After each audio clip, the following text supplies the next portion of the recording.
Members of Congress, I have the high privilege and distinct honor of presenting to you His Excellency Narendra Modi, the Prime Minister of the Republic of India.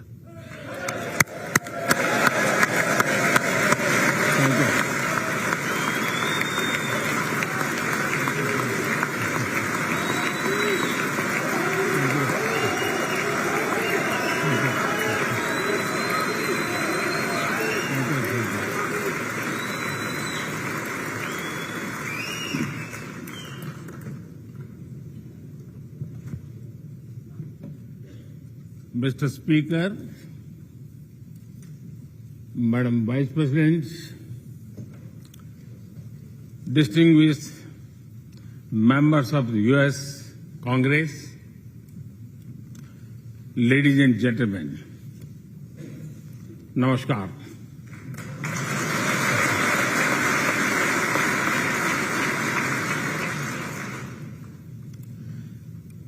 It is always a great honor to address the United States Congress.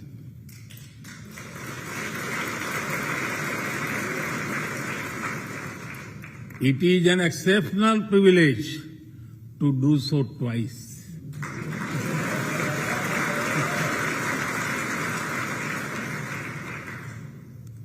For this honor, I extend my deepest gratitude on behalf of the 1.4 billion people of India.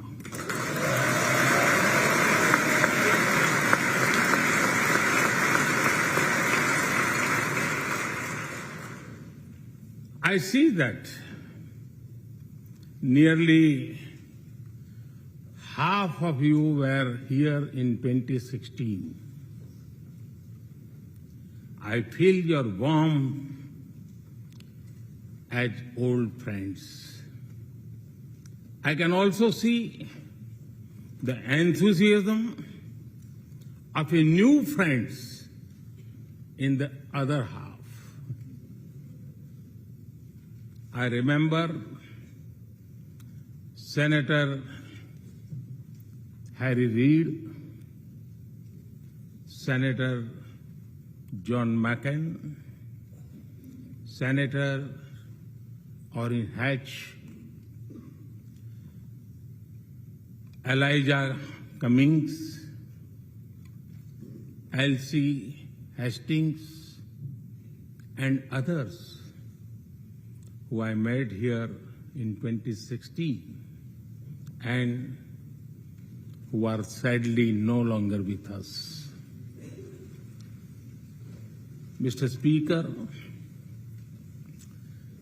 standing here 7 Junes ago, that is the June when Hamilton swept all the awards, I said that the hesitations of history were behind us. Now, when our era is at a crossroads, I am here to speak about our calling for this century.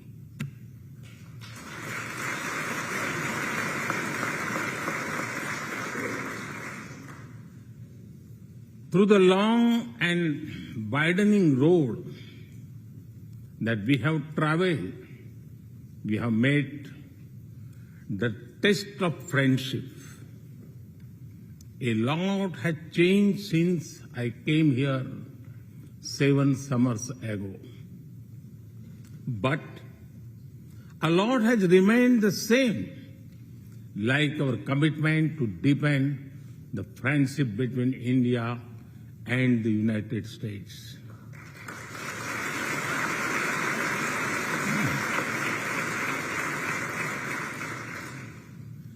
In the past few years, there have been many advances in AI, artificial intelligence.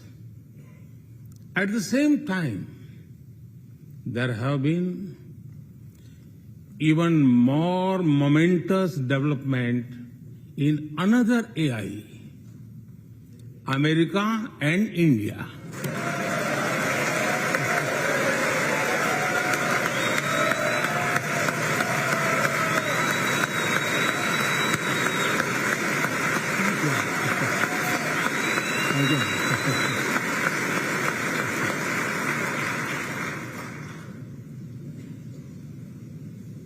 Mr. Speaker and distinguished members, the beauty of democracy is the constant connect with the people, to listen to them and feel their pulse. And I know this takes a lot of time, energy, effort, and travel. It is a Thursday afternoon, a fly-out day for some of you. So I am grateful for your time. I also know how busy you have been this last month. Being a citizen of a vibrant democracy, myself, I can admit one thing, Mr. Speaker, you have a tough job.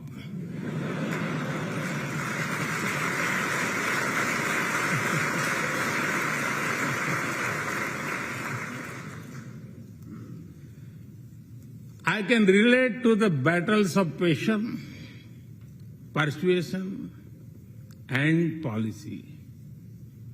I can understand the debate of ideas and ideology.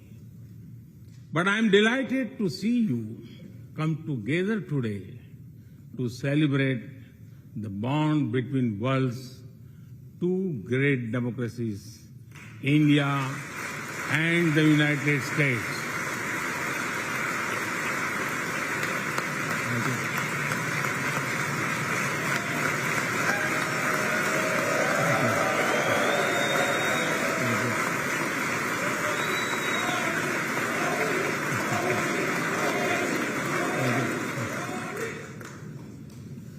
I'm happy to help out.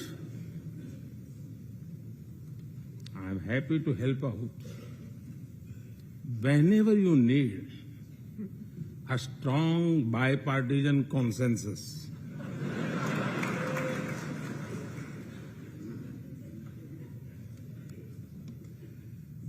There will be and there must be a contest of ideas at home.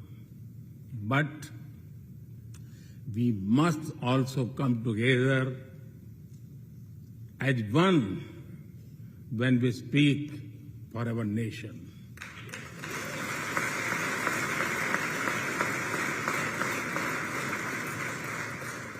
And you have shown that you can do it. Congratulations.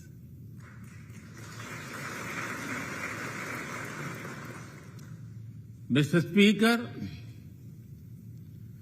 the foundation of America was inspired by the vision of a nation of equal people.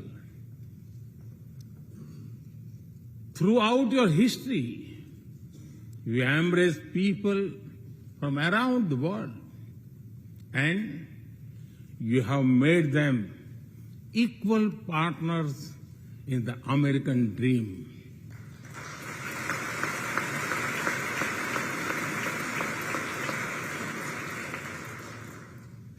There are millions here who have roots in India. Some of them sit proudly in this chamber.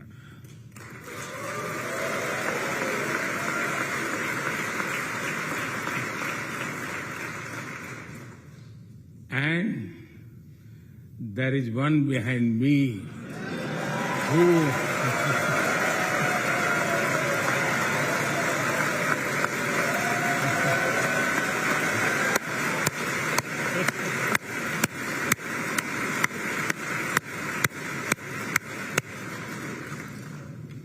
had made history. I'm told that the Samosa caucus is now the flavor of the house. I hope it grows and brings the full diversity of Indian cuisine here.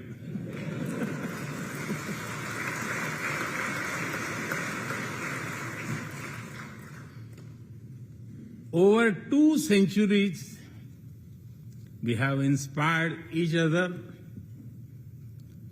through the lives of great Americans and Indians. We pay tribute to Mahatma Gandhi and Martin Luther King Jr.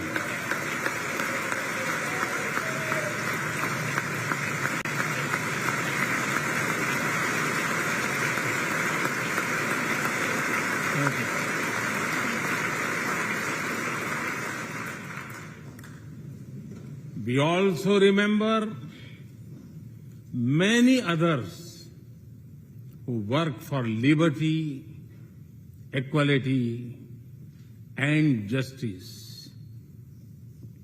Today, I also wish to pay heartfelt tribute to one of them, Congressman John Lewis.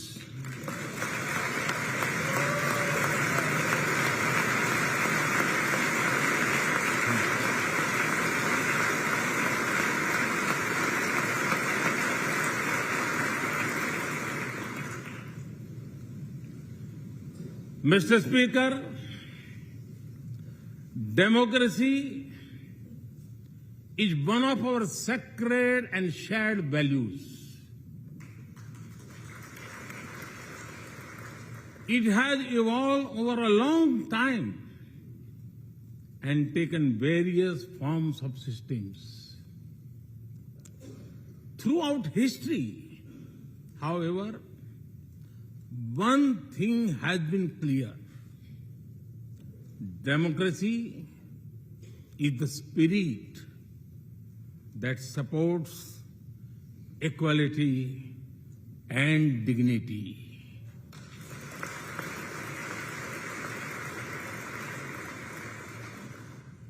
Democracy is the idea that welcomes debate and discourse. Democracy is the culture that gives wings to thought and expression.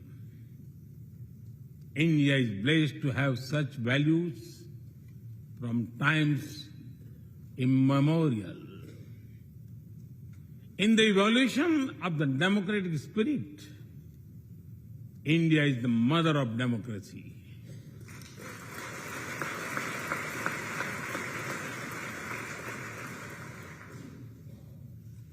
Millennia ago, our oldest scripture said, Ekam Sat Vipra Bahudha Vadanti. It means the truth is one, but the wise express it in a different ways. Now, the US is the oldest and India the largest democracy. Our partnership augurs well for the future of democracy.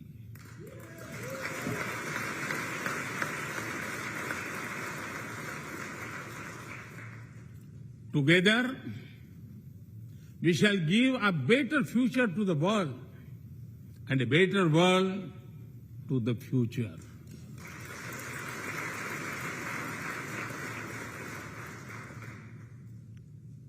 Mr. Speaker, last year, India celebrated 75 years of its independence.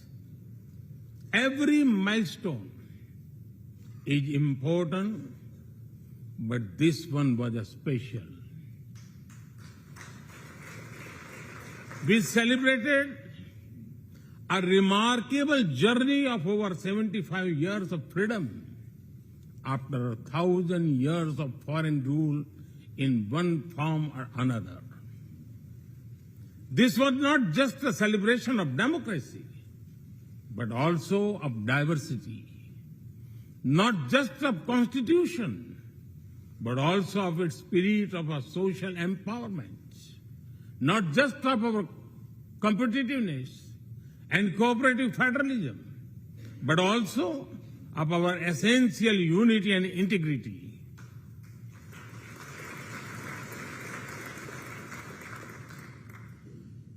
We have over 2,500 political parties.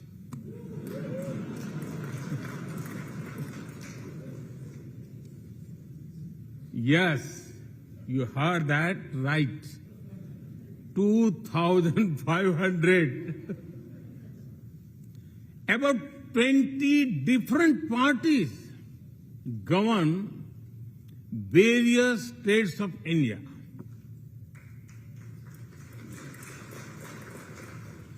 We have 22 official languages and thousands of dialects, and yet we speak in one voice.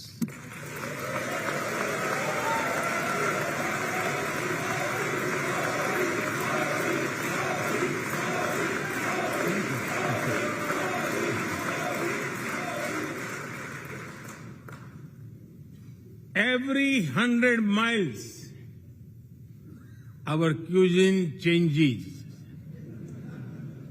From dosa to aloo paratha, and from Srikhand to Sandesh. We enjoy all of this.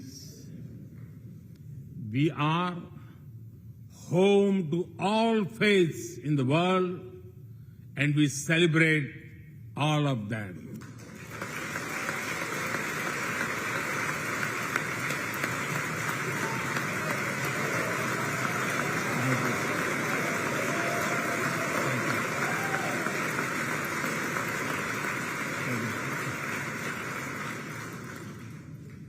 In India, diversity is a natural way of life. Today, the world wants to know more and more about India. I see that. Curiosity in this house too. We were honored to receive over 100 members of the U.S. Congress in India over the last decade.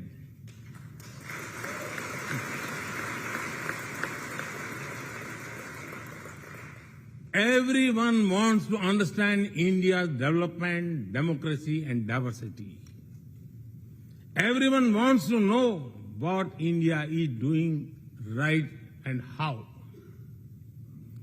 Among close friends, I'm happy to share the same.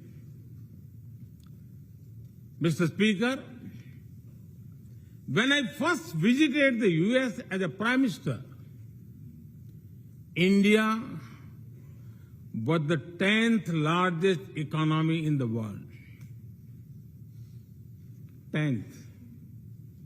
Today, India is the 5th largest economy.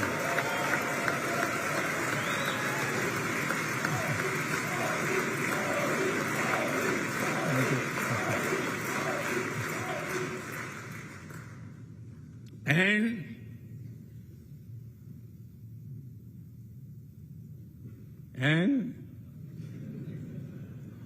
India will be the 3rd largest economy soon.